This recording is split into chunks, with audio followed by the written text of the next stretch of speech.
Hello, my name is Hilal. I'm from Robert Gordon University, Aberdeen. My research is on the political nature of the social design. So your speech was amazing and so inspirational for me.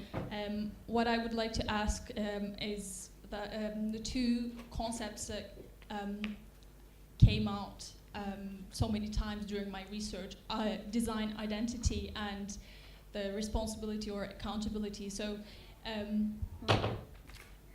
my participants during research struggle to define themselves, define their identity as a designer. So, and social design cannot be defined as a field as such. So they're struggling to see themselves. Are they service designer or like a communication designer or designer for social innovation, etc. So they don't have the option to define themselves through the outcome of their practice. And also the methods, the participatory methods they use also create questions about accountability. So if a designer is not the sole decision maker of the design process, at the end of a project, if something goes wrong, who is the accountable person? Yes. That's exactly the kind of issue that is at stake. Now, I've kind of depicted these stereotypical historical images of the high-rise designer and the heroic genius and the surgeon, but those still do underpin many definitions and many of the marketing, even of consultancies that we might be aware of. But those are quite extreme, you can say, and they're easy to understand. We are not that, but it's harder to understand what we are, in a way, and that's the struggle. And so the challenge is to try to think of language, but even more important, positioning, in a way. So language can give you a way to test out different positions.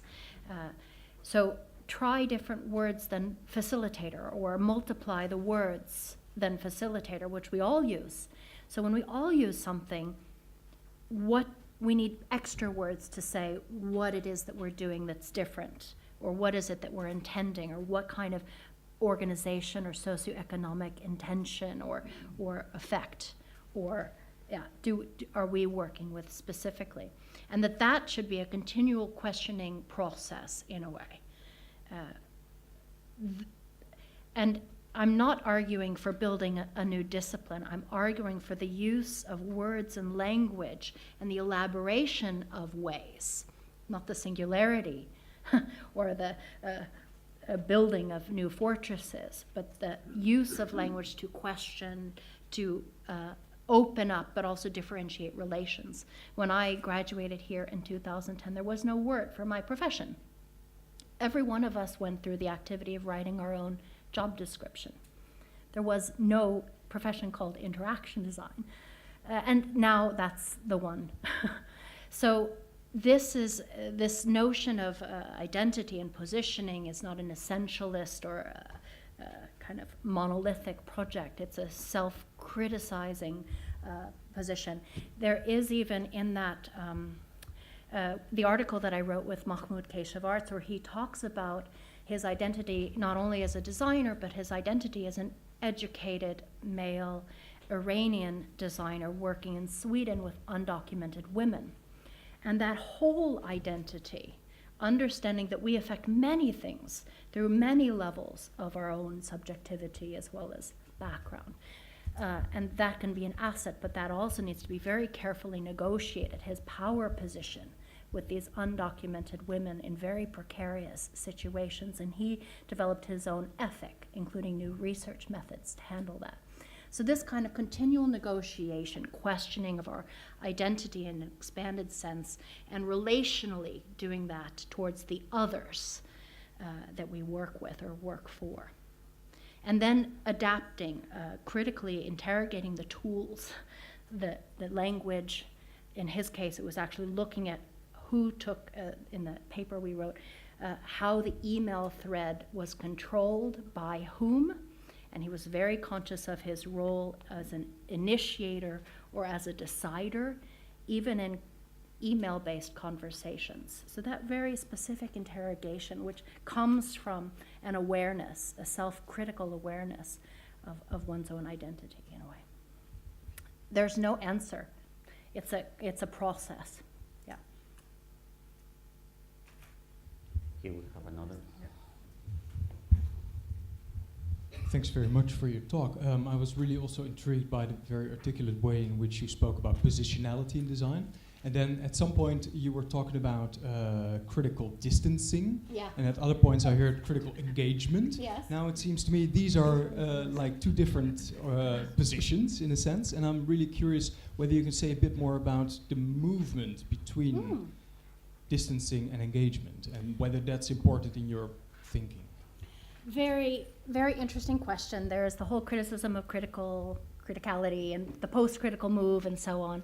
And this is right at the heart of that kind of question. I find the need for both.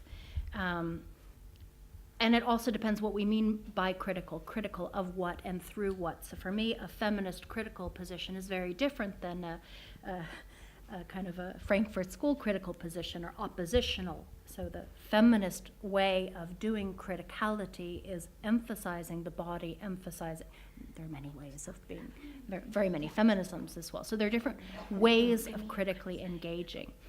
So for me, it's also a question of which theories, which lenses do I use not only to analyze, but to engage with the conclusions or the reflections that those different positions evoke in a way.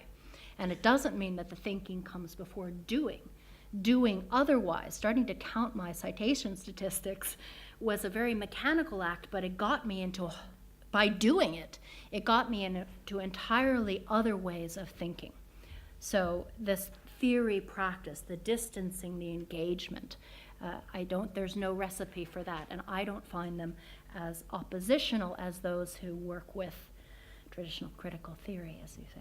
But I have to say, and here I point to a terrific article in Leonie Sandercock's book, Making the Invisible Visible, and an article by Jane Rendell, Ian Borden, and Helen Thompson. The need also for stepping outside of one's own discipline when there are so many norms and hegemonies, in that case of what planning was.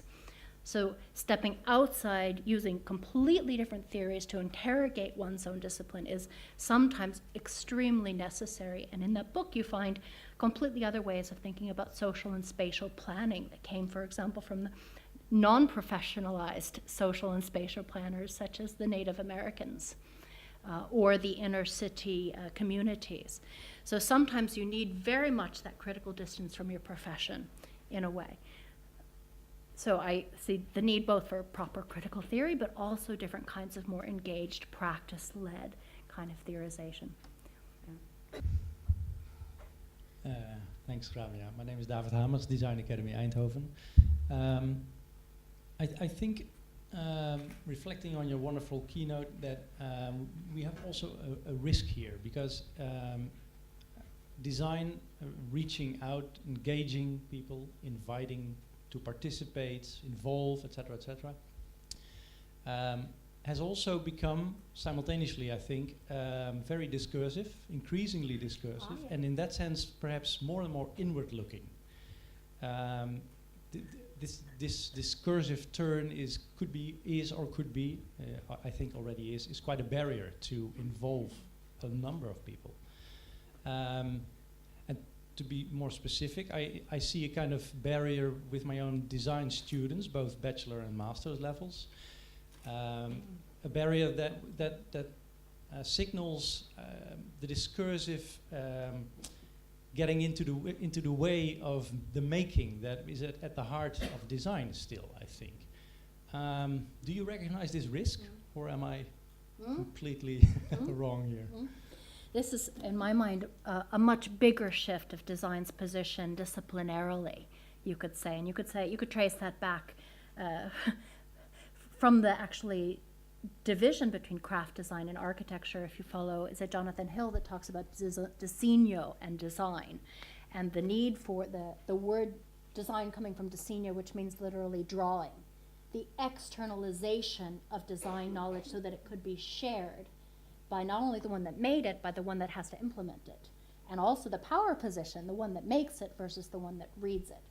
So this, for me, is part of a larger discussion about the externalization of knowledge, whether it is in the form of a drawing, which design, I would say, is as important to design as making. Very technical, analytic, cognitive activities are involved in drawing. Not only making, not only experimenting. There are extremely analytical, logical processes also in design. And the languaging is another dimension of that, which also comes with the entry of design into the higher education.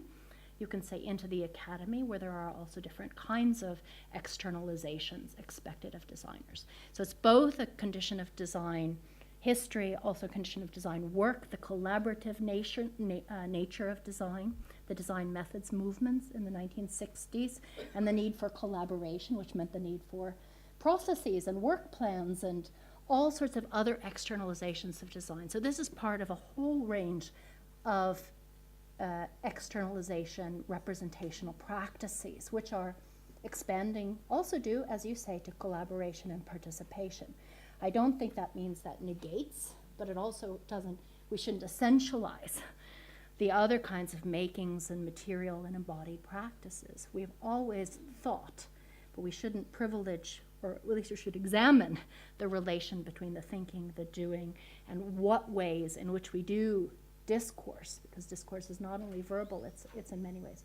And participatory design has developed different techniques for that in a way that are nonverbal as well. So it's very true that we should examine our techniques as well as our language as we do that. Thank you so much, Ramia. Unfortunately, we don't